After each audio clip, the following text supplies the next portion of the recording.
My dear student, मेरा नाम चिरंजीव अग्रवारी और हमारे चैनल का जो नाम है वो है PHY हब क्लासेस। और इस चैनल पर मैं आप सभी लोगों का हार्दिक स्वागत एवं अभिनंदन करता हूं। आज का जो टॉपिक है वो है परमिटिविटी एंड रिलेटिव परमिटिविटी। अगर आपने इसके पहले का लेक्चर नहीं देखा है तो जरूर देख लें, क्योंकि वहां पर मैंने कूलॉम्स लॉ के बारे में बताया है और वहीं पे मैंने ये बात भी कही है कि नेक्स्ट लेक्चर में हम परमिटिविटी एंड रिलेटिव परमिटिविटी की बात करेंगे। आते हैं टॉपिक पे। परमिटिविटी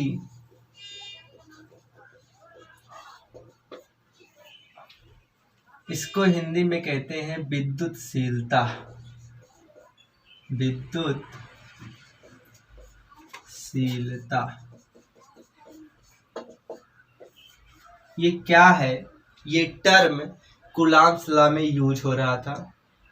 आज हम लोग इसके बारे में जानेंगे ये क्या है, क्या करता है। ठीक है, तो हम पहले बात करते हैं कि हमारे पास 2 point charge Q1 and Q2 हैं। Q1 एंड Q2 बीच की डिस्टेंस जो है वो स्मॉल r है। और मैंने इन दोनों चार्ज को फ्री स्पेस में रख दिया है। कहाँ पे रख दिया? फ्री स्पेस में रख दिया। फ्री स्पेस यानी निर्वात में। जब हम इसको फ्री स्पेस में रख देते हैं तो क्या होता है, इन दोनों के बीच जो फोर्स लग रहा होगा, जितने न्यूटन का फोर्स लग रहा होगा, हम जस्ट एज्यूम कर लेते हैं कि एग्जांपल ले लेते हैं कि एज्यूम कर लेते हैं कि लगने वाला जो फोर्स है वो 200 न्यूटन है। लगने वाला जो फोर्स है वो 200 न्यूटन 200 न्यूटन है। अब हम क्या करते हैं, दोनों चार्ज का जो मैग्नीट्यूड है, मैग्नीट्यूड का मतलब परिमाण, जो इसका मैग्नीट्यूड है दोनों चार्ज का, उसको हम चेंज नहीं करते हैं और बीच की डिस्टेंस को भी वेरी नहीं करते हैं। उसके बाद हम क्या करते हैं, इन दोनों चार्जों को एक दूसरा मीडियम, वो कोई भी हो, वाटर एज्यूम कर लेते हैं। वाटर में इन दोनों चार्जों के बीच के डिस्टेंस को मैंने बदला नहीं है और ना तो दोनों चार्ज के परिमाण को बदला है।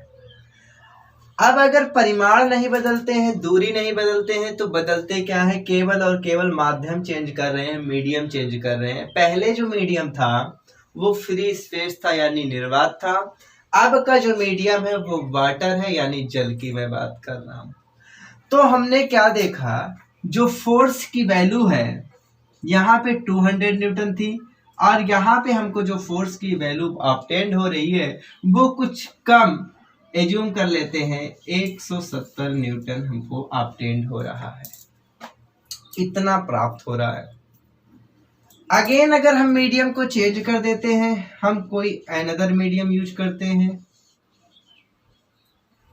और डिस्टेंस को सेम रखते हैं, अनदर मीडियम, कोई अन्य मीडियम है, तो हमने क्या देखा कि फोर्स की वैल्यू और कम हो गई। या यहाँ पे हम ग्लास ले लेते हैं तो हम क्या देखते हैं कि वैल्यू जो होती है वो और रिड्यूस होके कितना मिल रही है। तो हमने कूलॉम्स लॉ वाले लेक्चर में एक चीज बताई है आपको कि जो फोर्स होता है वो डिपेंड करता है mod Q1 Q2, magnitude of Q1 Q2, and force depends upon 1/r²। और हमने उस लेक्चर में एक चीज आपको और बताई थी, जो ये है, मैंने कहा था कि जो फोर्स होगा वो क्या होगा? Depends upon medium. वो चीज आपको यहाँ पे दिख रही होगी। मैंने लिखा था फोर्स डिपेंड्स अपॉन मीडियम, मतलब जो फोर्स होता है वो माध्यम पर निर्भर करता है। और यहाँ पर मैं देख रहा हूं कि जब मैंने फ्री स्पेस निर्वात को यूज किया है तो हमको फोर्स जो ऑब्टेन्ड हो रहा है 200 न्यूटन। जब मैंने वाटर तो 170। जब हमने कोई अदर मीडियम ग्लास इस तरह का कोई मीडियम तो 100 न्यूटन ऑब्टेंड हो रहा है। इसका मतलब क्या है कि मीडियम चेंज करने से फोर्स चेंज हो जा रहा है।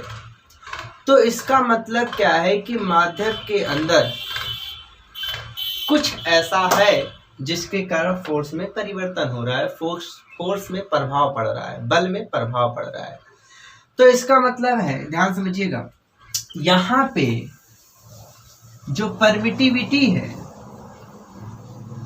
वो क्या होता है, मीडियम की एक प्रॉपर्टी होती है, माध्यम का एक गुण होता है जिसका नाम रख दिया गया है परमिटिविटी। हमने बोला था कि परमिटिविटी का जो सिंबल है वो ये है, इसको बोलते हैं परमिटिविटी ऑफ फ्री स्पेस, इसको बोलते हैं रिलेटिव परमिटिविटी। ये है परमिटिविटी, मतलब किसी भी मीडियम की परमिटिविटी को अगर दिखाना है तो ये वाला सिंबल यूज करेंगे। अब ये वाला सिंबल किसी भी माध्यम में अगर परमिटिविटी को दिखाना है तो ये वाला सिंबल यूज करेंगे, और इसी के बारे में समझा रहा हूं आपको। यहाँ पे आपसे पूछा जा रहा है कि परमिटिविटी है क्या, विद्युतशीलता है क्या। तो आप देखिए, मीडियम चेंज करने पर फोर्स पे प्रभाव पड़ जा रहा है।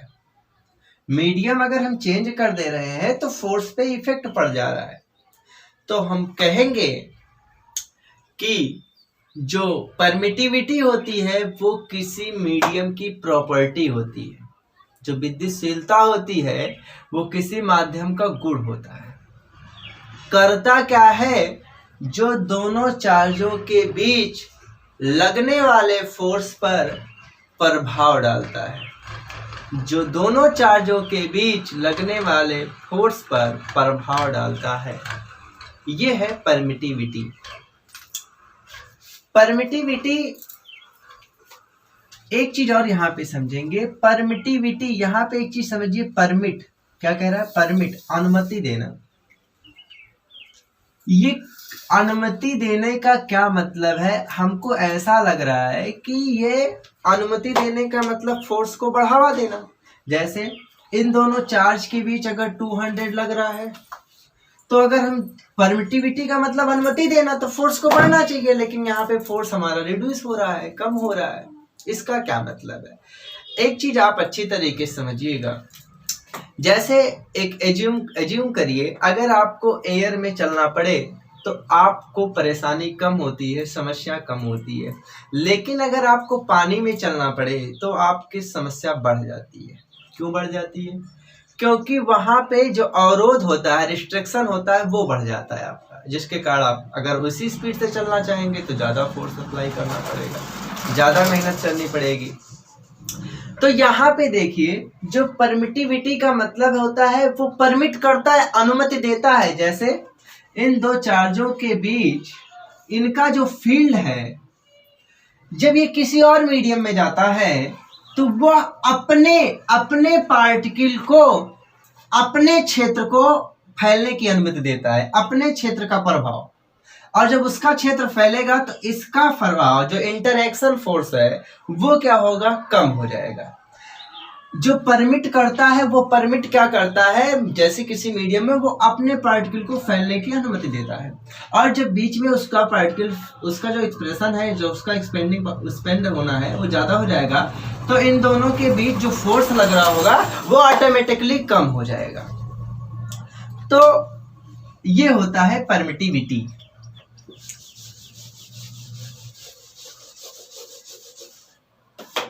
डिफिनीशन इसकी क्या बताएंगे, it is the characteristic of the medium,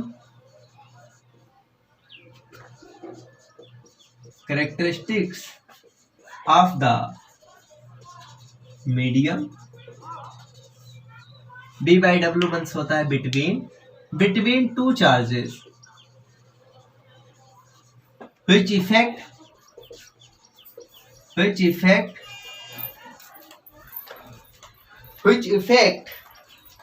the force between them, the force between them. It is the characteristics of the medium मतलब यह एक गुण होता है माध्यम का, यह एक माध्यम का गुण होता है बिटवीन टू चार्जेस, दो आवेशों के बीच, which effect the force between them, जो उनके मध्य लगने वाले फोर्स पर प्रभाव डालता है। ये हो गई इसकी डिफिनीशन, और इसका मतलब शायद आपको अच्छे तरीके से समझ में आ गया होगा। एप्सिलॉन नॉट की हमने बात की थी। सेकंड चीज हम बात करेंगे एप्सिलॉन नॉट। ये क्या है? ये क्या होता है? Permittivity of free space. इसकी जो वैल्यू होती है वो 8.85 मल्टीप्लाई बाई 10 की पावर -12। अब इसके मात्रक की हम बात करें, यूनिट की मैं बात करें, तो कूलाम लॉ वाले में मैंने के की यूनिट की बात की थी, 9 मल्टीप्लाई बाई 10 की पावर 9 न्यूटन मीटर स्क्वायर पर कूलाम स्क्वायर। और वहां पे मैंने फोर्स इक्वल टू लिखा था, या के की वैल्यू मैंने लिखी थी, के इक्वल टू 1/4 पाई एप्सिलॉन होता है। तो यहाँ पे देखिए, अगर निर्वात की बात करेंगे, फ्री स्पेस की बात करेंगे, तो एप्सिलॉन नॉट यहाँ लिख सकते हैं। तो एप्सिलॉन नॉट देखो ध्यान समझिएगा, के और एप्सिलॉन नॉट ये तो हमारे पास वैल्यू जो होती है फिक्स होती है, इसको कांस्टेंट की तरह ट्रीट करेंगे, इसका कोई मात्रक नहीं होगा। तो एप्सिलॉन नॉट इधर जाएगा तो के हो जाएगा, एप्सिलॉन नॉट बराबर 1/4 पाई के। तो एप्सिलॉन और के में जो है इनवर्स का सिस्टम दिख रहा है। तो अगर इसका मात्रक ये है तो इसका जो मात्रक होगा एप्सिलॉन नॉट का, वो जस्ट इसी का क्या हो जाएगा? अपोजिट, कूलाम स्क्वायर पर न्यूटन मीटर स्क्वायर। और अगर हम डायमेंशन की बात करें इसके, तो क्या होगा? कूलाम स्क्वायर, पहले लेक्चर में मैंने बताया था कि पहला लेक्चर में मैंने ये चीज अच्छी तरीके से बताया था कि आवेश का जो बीवीय सूत्र है, जो डायमेंशन मैंने बताई है, उसको आप लर्न कर लीजिए, क्योंकि वो बहुत ही जरूरी है, क्योंकि यहाँ पे यूज होने वाला है। आवेश, जैसे मैंने सिंबल बताया था Q, इसका जो बीमीय सूत्र होता है वो होता है AT। तो यहाँ पे कूलाम जो मात्रक होता है वो चार्ज का होता है, आवेश का होता है। तो यहाँ पे अगर हम इसकी डायमेंशन पुट करेंगे तो हो जाएगा A2 और T2 अपान न्यूटन, फोर्स का यूनिट होता है। तो इसकी जो डायमेंशन होती है ML/T-2 और मीटर का हो जाएगा L2। इसको सॉल्व कर लेंगे। यहाँ पे यम अकेला है तो यम ऊपर आएगा, हो जाएगा -1, L 1 2 3 यानी ऊपर जाएगा -3, और t की वैल्यू ऊपर आएगी तो t +2 और फिर अगेन +2 हो जाएगा 4 और a की पावर 2। ये हो गया एप्सिलॉन नॉट की डायमेंशन। एक चीज और, अगर आप इसको याद करना चाहते हैं तो इस तरीके से आसानी से याद कर सकते हैं। अगर आप निकालना नहीं चाहते हैं तो आप इस तरीके से याद कर लीजिए, पहले यम L T A। अब गिनती 1 2 3 के तरीके से लिखेंगे। 1 2 मान लीजिए मिस हो गया, 3 1 3 4 और फिर बाद में 2, आगे के दोनों माइनस और पीछे के दोनों प्लस। ये हो जाते हैं इसकी डायमेंशन। ये बात हो गई एप्सिलॉन नॉट की, जो कि होता है परमिटिविटी ऑफ फ्री स्पेस। ये थी परमिटिविटी के बारे में, एप्सिलॉन के बारे में, और ये हो गया एप्सिलॉन नॉट। इसको अगर आप लिखना चाहते हैं तो क्या लिखेंगे? एप्सिलॉन, जैसे बहुत बच्चे पढ़ नहीं पाते हैं, एप्सिलॉन नॉट, ये पढ़ा जाएगा। इसको मैंने पिछले लेक्चर में लिखा था, एप्सिलॉन पढ़ा जाता है, यहाँ पे पढ़ेंगे एप्सिलॉन नॉट। आगे हम बात करेंगे रिलेटिव परमिटिविटी।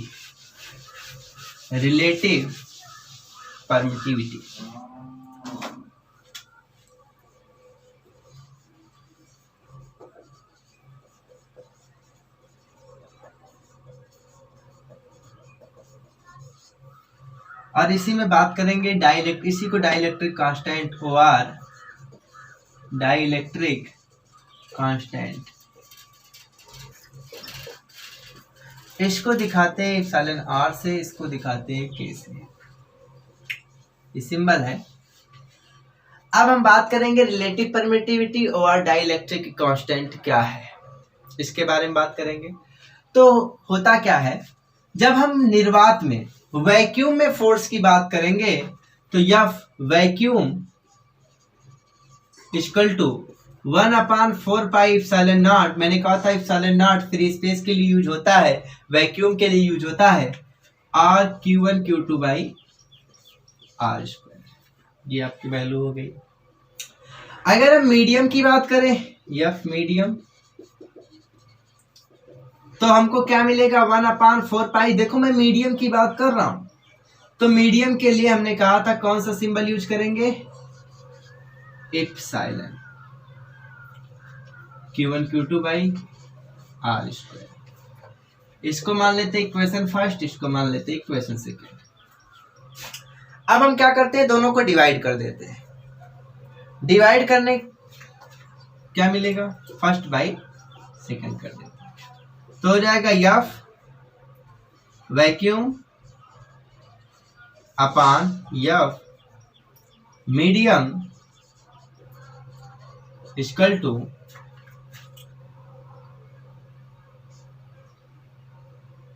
1/4πε0। ये तो पूरा कैंसिल हो जाएगा और इसको लिखेंगे तो 4πε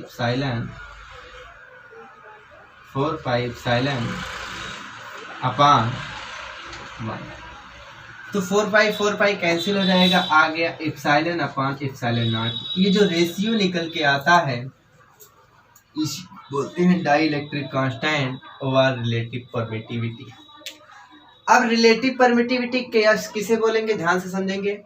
जब फोर्स दो चार्जों के बीच में जो फोर्स लगता है वैक्यूम में और किसी मीडियम में, उन दोनों का जब रेशियो निकालते हैं तो जो हमको ऑब्टेन्ड होता है उसी को हम बोलते हैं डाइलेक्ट्रिक कांस्टेंट या रिलेटिव परमिटिविटी। दूसरी भाषा में आप इस तरीके से बोल सकते हैं कि किसी मीडियम में जो हमको परमिटिविटी ऑब्टेन्ड होती है और वैक्यूम में हमको जो परमिटिविटी ऑब्टेन्ड होती है, उन दोनों का जो रेशियो आएगा उसको बोलते हैं डाइलेक्ट्रिक कांस्टेंट या रिलेटिव परमिटिविटी या रिलेटिव परमिटिविटी। इसका मतलब क्या है, एप्सिलॉन आर ओवर के इक्वल टू एप्सिलॉन अपान ε0। ये आपका फार्मूला, ये आपको याद होना चाहिए। इस पर हम न्यूमेरिकल्स 1-2 कराएंगे, ये आप लोग याद कर लेंगे। अब यहां से देखो एप्सिलॉन, अगर हम बात करें एप्सिलॉन की तो एप्सिलॉन बराबर क्या है, ε0 के। कूलाम्स लॉ में F इक्वल टू 1/4πε, किसी भी मीडियम के लिए ये ऑब्टेन्ड होता है, तो Q1 Q2 by R square. तो यहाँ पे जो एप्सिलॉन की वैल्यू अगर हम पुट करें तो F इक्वल टू 1/4πε0 के Q1 Q2 by R square. एक चीज आपको और पता होना चाहिए, अब ये फार्मूला आपको लर्न होना चाहिए। एक चीज यहां से और आपको बता देंगे, K इक्वल टू 1 होता है फॉर फ्री स्पेस,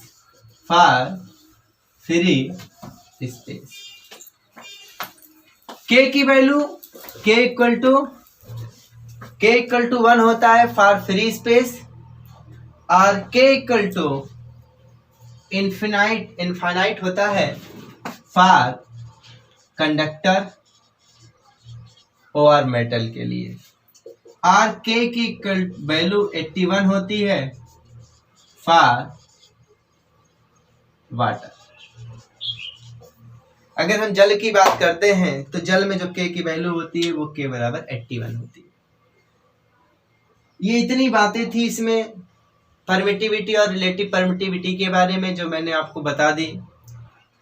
अब आगे हम लोग जो नेक्स्ट लेक्चर में बात करेंगे वो vector form of Coulomb's law की बात करेंगे और उसके बाद हम लोग न्यूमेरिकल्स की बात करेंगे और उसके बाद हम लोगों का एक टेस्ट होगा। उस टेस्ट में आप लोग का सहयोग, उसमें देखा जाएगा कि कितने बच्चे पढ़ रहे हैं और कैसा उनका रिस्पांस है, क्या उनको समझ में आ रहा है कि नहीं समझ में आ रहा है। अगर आपको कोई भी समस्या होती है, कोई भी क्वेश्चन पूछना होता है, तो आप कमेंट बॉक्स में कमेंट करके पूछ सकते हैं। अगर वीडियो पसंद आ रहा है तो आप लाइक कर दीजिए, सब्सक्राइब कर दीजिए और अपने दोस्तों को शेयर कर दीजिए। Thanks to all of you.